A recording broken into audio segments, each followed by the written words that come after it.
अमृत की बात कर रहे हैं, आप जन्मदिन की बात कर रहे हो, तो मुझे इस पर ना घसीटो ज्यादा अच्छा रहा।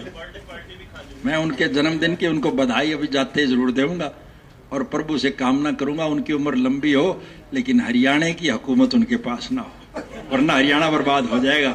अपने घर को बर्बाद करे चाहे, मुझे क्या दिक्कत है, लेकिन प्रदेश की बर्बादी से बचाने के लिए साथ के साथ परमात्मा से यही प्रे करूंगा कि ये मुख्यमंत्री के पद पर लंबे समय तक ना जीवित रहे।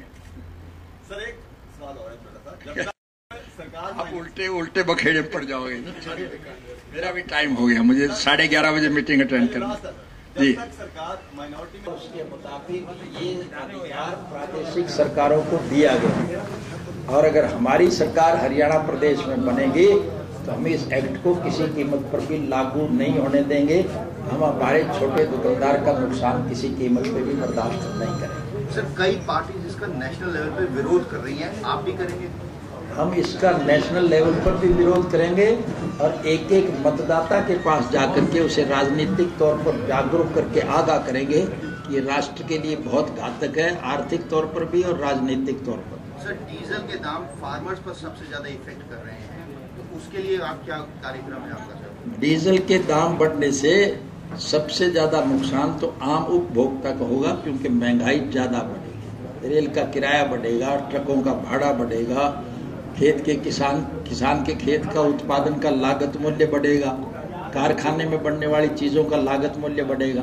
तो स्वाभाविक है महंगाई बढ़ेगी और उस महंगाई की मार सबसे ज्यादा गरीब आदमी पर पड़ेगी।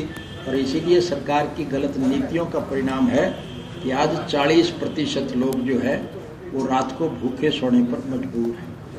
जी एक गोपाल कांडा को जमीन है, कृषि जमीन, वो व्यावसायिक रूप से इस्तेमाल करने के लिए एक मास्टर प्लान बदला गया। मैं एक चीज और क्लियर कर दूं, ये कांडा इसकी कोई सबकास्ट नहीं है, इसने कांड बहुत कर रखे हैं, इसलिए इसका नाम कांडा है। और उन्हीं कांडों में एक 40 एकड़ का सबसे बड़ा कांड है, और ये कांड अकेले कांडा ने नहीं किया है, बल्कि मुख्यमंत्री के दस्तखतों से ये जमीन जो है उसको दी गई है, जिसकी वजह से सैकड़ों करोड़ रुपए का उसको लाभ पहुंचाया गया। किस तरह से विरोध करेगी है?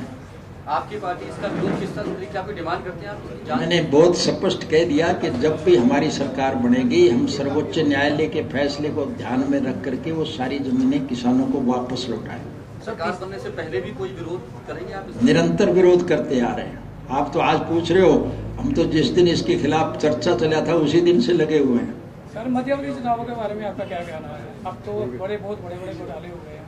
उम्मीद पे दुनिया का है, मध्यावधि चुनाव मान के चलना चाहिए, और इन परिस्थितियों में अगर मध्यावधि चुनाव नहीं होगा तो ये देश बर्बाद हो जाएगा। मध्यावधि चुनाव ही एकमात्र विकल्प है। तीसरे मोर्चे की सर गठन की तैयारी हो रही है, उसमें आप? मुझे बहुत प्रसन्नता होगी, एक तीसरा मोर्चा वजूद में आएगा, हम उस मोर्चे को पूर्ण रूप से समर्थन देंगे। आपको एनडीए की तरफ से अगर कोई पेशकश आती है? मैंने बहुत स्पष्ट एक बात कही है कि हम वैचारिक तौर पर सिद्धांत रूप में कांग्रेस के खिलाफ हैं। इसलिए कांग्रेस के खिलाफ हैं क्योंकि कांग्रेस की गलत नीतियों की वजह से देश बर्बादी के कगार पर खड़ा है।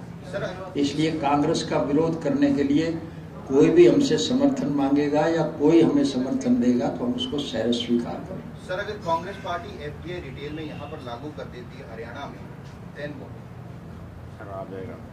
इस बात का फैसला जो इन्होंने लिया है उसमें ये पावर जो प्रादेशिक सरकारों को दी है। कांग्रेस सरकार है ना सर, यहाँ पर नेशनल में भी कांग्रेस है, आज कांग्रेस की है। मैं तो आगे की बात कर रहा हूँ कि अगर हमारी सरकार आएगी तो हम इसको पूर्ण रूप से सारे को समाप्त कर देंगे। और अगर आज इम्प्लीमेंट कर देते तो विरोध करेंगे कि? डट के विरोध करेंगे और उस विरोध में आपको भी साथ लेकर के चलेंगे। धन्यवाद।